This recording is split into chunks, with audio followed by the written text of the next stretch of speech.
Hello, darkness, my old friend.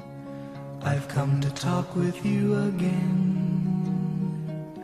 because a vision softly creeping left its seeds while I was sleeping, and the vision that was planted in my brain still remains within the sound of silence.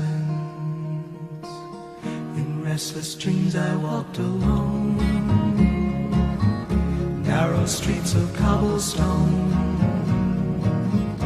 neath the halo of a street lamp.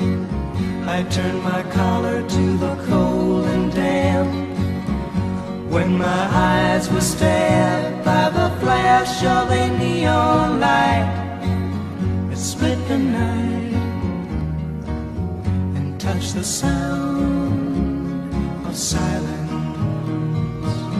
and in the naked light I saw 10,000 people, maybe more, people talking without speaking, people hearing without listening, people writing songs that voices never shared.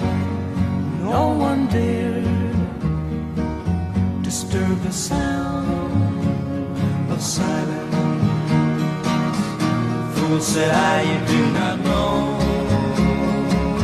silence like a cancer grows. Hear my words that I might teach you, take my arms that I might reach you, but my words like silent raindrops fell and echoed the wells of silence. And the people bowed and prayed to the neon god they made, and the sign flashed out its warning in the words that it was forming. And the sign said the words of the prophets are written on the subway wall.